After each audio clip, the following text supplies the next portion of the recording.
اور دوسری طرف عمران خان صاحب کو پتا تھا کہ بھائی میرے پاس نہ کارکردگی ہے جس کی بنیاد پہ میں لوگوں کے سامنے جا سکوں، نہ میرے پاس کوئی اور ٹھوس بیانیاں ہیں کہ جس کی بنیاد پہ میں جا سکوں۔ تو ان کو یہ پتا تھا، میں بار بار کہتا ہوں کہ وہ میکیویلی کے پیروکار ہیں اور ان کے اس معاملے میں اپنی ذات کے سوا انہیں کوئی چیز نظر نہیں آتی۔ لیکن آپ نے دیکھا کہ شاہ محمود قریشی نے ماضی میں کیا کیا، زرداری صاحب نے ان کو وزیر بنایا ہوا تھا، وہ کسی اور سے جا کے ملے تھے، اس لیے پھر زرداری صاحب کو انہیں ہٹانا پڑا۔ دیکھیے اصل پس منظر اس کا یہ تھا کہ ایک تو ہم سب جانتے ہیں کہ عمران خان صاحب نے سیاست شروع کی تھی گولڈ سمتھ کے کہنے پہ، اور پھر آپ کو یاد ہوگا کہ میرے ساتھ پروگرام میں اکبر اس بابر نے کہا تھا کہ جب بش کا الیکشن ہو رہا تھا تو عمران خان صاحب نے اس کی کامیابی کے لیے 2 رکعت نفل پڑھے تھے، اور بیسیکلی عمران خان کنیکٹڈ ہے امریکی نیو کونز کے ساتھ، اور یہ بات تو جب اسی طرح تاریخ لکھی جائے گی اور حقائق سامنے آئیں گے تو یہ پتہ ضرور چلے گا کہ سی پیک کا MOU کرانے کی وجہ سے اور پھر سارے انڈے چینی باسکٹ میں ڈالنے کی وجہ سے آصف علی زرداری اور میاں نواز شریف کو سزا اصل میں اس چیز کی ملی، اور عمران خان صاحب کو لانے میں نیو کونز کا بنیادی کردار بھی تھا، اور اس لیے آپ نے دیکھا ہوگا کہ وہ پاکستانی صادق خان کے مقابلے میں جا کے وہاں پہ زیک سمتھ کے لیے کیمپین چلاتے ہیں، اور اسی لیے آپ نے دیکھا ہوگا کہ اس کی کابینہ میں اور اس کی ٹیم میں زیادہ تر لوگ وہ امریکہ اور برطانیہ کے سٹیزن ہوتے ہیں، اور یہ جو پی ایم ہاؤس کے اندر جو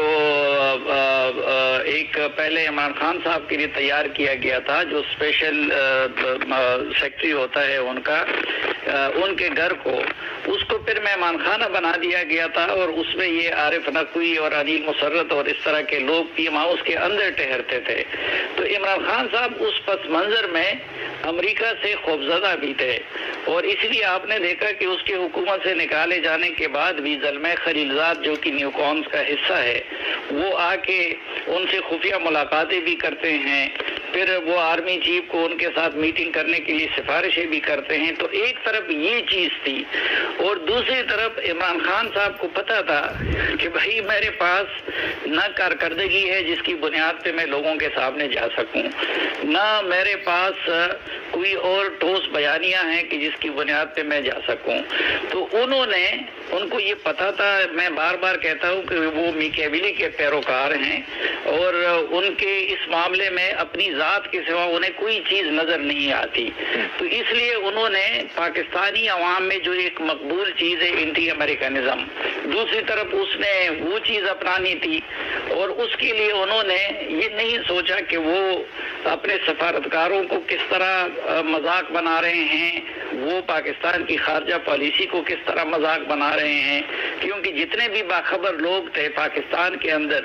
وہ بھی اس پہ ہنستے تھے، امریکی بھی اس پہ ہنستے تھے، ڈپلومیٹ بھی اس پہ ہنستے تھے، لیکن میں سمجھتا ہوں کہ اس جرم میں صرف وہ تنہا شریک نہیں ہے۔ ایک یہ جو جنرل عمر کے صاحبزادے ہیں اسد عمر، میرے خیال میں انہوں نے بالکل اپنے والد صاحب کی سنت کو اس معاملے میں تازہ کیا ہے، جس طرح اس وقت وہ حکمرانوں کے ساتھ خوشامد کر کے اور درپردہ کچھ کہہ کے اور باہر کچھ کہہ کے، یہی طرح شاہ محمود قریشی صاحب کو بھی اگر آپ دیکھیں تو ایک وزیر خارجہ کی حیثیت سے ابھی میں ریسنٹلی مثلا ایک تجویز یہ آئی تھی کہ جو سفیر ہے اس کا انٹرویو کیا جائے اور وہ سب کچھ بتا دے، اسد مجید صاحب کا، اور اگر وہ بتا دیتے تو سب کچھ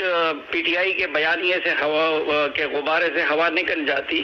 لیکن اس پہ حنا ربانی گھر نے سٹینڈ کیا، وہ ان کی پولیٹیکلی سوٹ کرتا تھا کہ ان کا وہ ہو، لیکن انہوں نے کہا کہ نہیں، میں اپنے ایک ڈپلومیٹ کو اپنی سیاسی مقاصد کے لیے استعمال نہیں ہونے دوں گی۔ لیکن آپ نے دیکھا کہ شاہ محمود قریشی نے ماضی میں کیا کیا،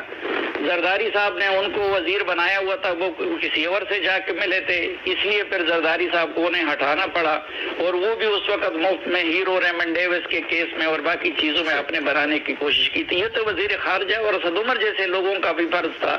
کہ وہ عمران خان سے کہتے کہ بھئی آپ اس ملک کے ساتھ یہ کھلواڑ نہ کریں، لیکن باہر آ کے وہ ان کے اس جھوٹے بیانیے کو اور قوم کو گمراہ کرنے کے عمل میں وہ لوگ ان کے ساتھ شریک رہے. اور میں حامد میر صاحب کی اس تجویز سے بالکل اتفاق کرتا ہوں کہ اس معاملے کو اب یہاں پہ نہیں چھوڑنا چاہیے.